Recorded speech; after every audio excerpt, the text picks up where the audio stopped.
और बीच में एक पुराना लकड़ी का घर जहां हरिप्रसाद अपने परिवार के साथ रहता था।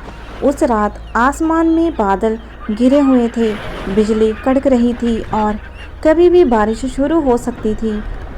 नमस्कार दोस्तों, आज मैं आपको सुनाने जा रही हूँ एक ऐसी कहानी जो आपके रोंगटे खड़े कर देगी। सोचिए, अगर एक रात आपके दरवाजे पर कुछ मेहमान आ जाएं और वो मेहमान इंसान नहीं बल्कि भूत हो, क्या आप उनका स्वागत करेंगे या फिर भाग जाएंगे?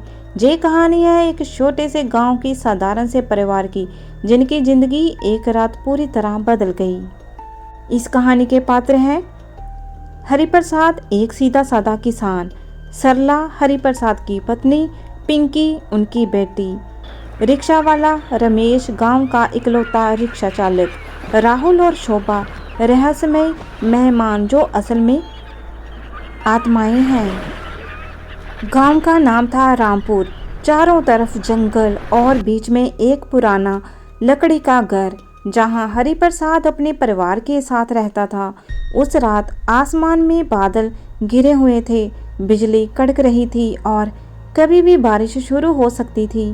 रात के करीब 9 बजे दरवाजे पर दस्तक हुई। सरला चौंक गई। इतनी रात कौन आ सकता है? उसने दरवाजा खोला तो देखा बाहर एक औरत और एक आदमी खड़े थे। दोनों ने अजीबोगरीब सफ़ेद और फटी हुई साड़ियाँ और कपड़े पहन रखे थे। उनके चेहरे हरे और सड़े हुए जैसे लग रहे थे। आंखों से खून जैसा कुछ टपक रहा था, लेकिन उनके हाथ में एक बड़ा सा बैग भी था। और औरत हाथ जोड़कर बोली, भाई साहब, हम रास्ता भटक गए हैं। रात होने वाली है। क्या हमें एक रात के लिए आपके घर में शरण मिल सकती है? सरला के चेहरे पर डर साफ झलक रहा था। तभी हरिप्रसाद भी दरवाजे पर आ गया। उसने सोचा, ये लोग तो बहुत गरीब और परेशान लग रहे हैं, इन्हें बाहर नहीं छोड़ा जा सकता। लेकिन तभी पीछे से रिक्शा वाला रमेश, जो उन्हें छोड़कर आया था, डर के मारे पसीना पसीना हो रहा था। रमेश डरते हुए बोला, भैया, जे लोग इंसान नहीं लगते, इनकी आंखें देखो, जे भूत हैं। सरला ने रमेश को घूर कर देखा और चुप रहने का इशारा किया। उसने मेहमानों को अंदर आने को कहा। जैसे ही वो अंदर आए, कमरे का माहौल ठंडा होने लगा। खिड़कियां अपने आप बंद हो गईं। दीवारों पर लगे दिए टिमटिमाने लगे। पिंकी, जो अंदर खेल रही थी, डर के मारे माँ के पीछे छिप गई। जैसे ही शोभा और राहुल घर में घुसे, दीवारों से किसी के कराहने की आवाज़ आने लगी। घर की पुरानी घड़ी उल्टी दिशा में चलने लगी। मेहमानों की परछाई दीवार पर बड़ी और डरावनी दिखाई देने लगी। हरिप्रसाद और सरला ने हिम्मत करके मेहमानों से पूछा, आप कौन हैं? कहाँ से आए हैं? शोभा ने जवाब दिया, हमारा कोई घर नहीं, हम बहुत दूर से आए हैं, बस एक रात रुकने दो। लेकिन जैसे ही शोभा ने मुस्कुराने की कोशिश की, उसके दांत काले और नुकीले दिखाई दिए। उसकी आंखों की पुतलियां पूरी काली हो गईं। हरिप्रसाद और सरला का माथा ठनका। जे मेहमान, कुछ तो गड़बड़ है। रात गहराने लगी, बिजली कड़कने लगी, गांव के कुत्ते भौंकने लगे। मेहमानों ने खाना मांगा और जैसे ही सरला ने उनके लिए खाना परोसा, राहुल ने खाना हाथ में लेते ही मटमैला पानी जैसा झाग छोड़ दिया। सरला का दिल कांप गया। हरिप्रसाद ने रमेश से धीरे से कहा, रमेश, तुम बाहर जाकर पंडित जी को बुलाओ जल्दी। लेकिन रमेश जब बाहर जाने लगा, तभी दरवाज़ा अपने आप बंद हो गया और खिड़की से हवा का एक झोंका आया, जिससे घर की सारी बत्तियां बुझ गईं। बिजली की चमक में मेहमानों का हरा चेहरा भयानक दिख रहा था। शोभा और राहुल के चलने पर घर में आवाज़ गूंज रही थी, जैसे किसी कुएं से आवाज़ आती है। घर का पालतू कुत्ता लगातार भौंक रहा था और फिर चुप हो गया, जैसे किसी ने उसे दबोच लिया हो। घर के अंदर अजीब सी चुप्पी छा गई थी। शोभा और राहुल ने धीरे धीरे अपना बैग खोला और उसमें से एक पुराने ताले की चाबी निकाली। उनकी हरकतें देखकर सरला का दिल बैठने लगा। वो समझ नहीं पा रही थी कि ये लोग सच में कौन हैं और क्या चाहते हैं। हरिप्रसाद ने साहस जुटाकर पूछा, आप किस ताले की चाबी लिए हो? जहाँ तो कोई ताला नहीं। शोभा ने उसकी ओर ऐसे देखा जैसे उसकी आंखों से आग निकल रही हो।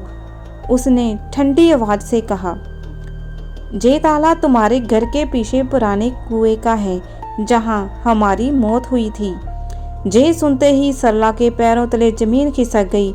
गांव में मशहूर था कि उनके घर के पीछे का कुआं वर्षों से बंद पड़ा है और उसमें कोई भूत बसता है, लेकिन उन्होंने कभी सोचा नहीं था कि वो आत्माएं खुद उनके घर आ जाएंगी। शोभा ने धीरे धीरे बोलना शुरू किया। उसकी आवाज़ में गूंज थी जैसे किसी गुफा से आ रही हो। आज से 25 साल पहले मैं और राहुल इस गांव में मजदूरी करने आए थे। गांव वालों ने हमें चोरी के झूठे आरोप में फंसाकर हमें कुएं में धक्का दे दिया। हमारे शरीर गल गए लेकिन आत्माएं जहां भटक रही हैं। हर साल हम किसी के घर शरण लेते हैं ताकि हमारी मुक्ति हो सके। हरिप्रसाद और सरला दोनों हक्के बक्के रह गए। पिंकी ने डर से माँ का आंचल पकड़ लिया। तभी हवा में एक आवाज़ आई जैसे कोई कह रहा हो, इनकी मदद करो तभी ये मुक्त होंगे। रमेश किसी तरह दरवाज़ा खोलने में सफल हो गया और पंडित भैरवनाथ को बुलाया गया। पंडित जी ने आते ही हाथ में घंटी और मंत्रों की माला लेकर पूजा शुरू कर दी। जैसे जैसे मंत्रों की आवाज़ तेज होती गई, घर में मौजूद हवा गर्म होने लगी। शोभा और राहुल के चेहरे से धुआं निकलने लगा। उनकी आंखें सफ़ेद हो गईं।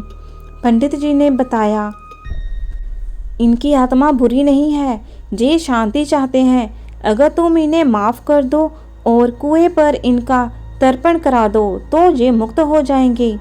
सरला ने हिम्मत करके शोभा का हाथ पकड़ा और बोली, तुम्हें जो भी हुआ उसके लिए हमें दुख है, हम तुम्हारे लिए तर्पण करेंगे। शोभा की आंखों से आंसू बहने लगे, लेकिन वो आंसू खून के जैसे लाल थे। राहुल ने हाथ जोड़ लिए और बोला, हमें तुम्हारी दया चाहिए, हम सिर्फ मुक्ति चाहते हैं। अगली सुबह हरिप्रसाद और सरला ने गांव वालों के साथ मिलकर कुएं के पास पूजा रखी। पंडित भैरवनाथ ने पूरे विधि विधान से शोभा और राहुल की आत्मा की शांति के लिए तर्पण किया। पूजा के बाद अचानक आसमान साफ हो गया। सूरज की किरणें कुएं पर पड़ी और वहां से एक हल्की सी रोशनी निकलकर ऊपर चली गई, जैसे कोई आत्मा मुक्त हो रही हो। पूरी पूजा के बाद हरिप्रसाद और सरला अपने घर लौटे। उन्होंने चैन की सांस ली।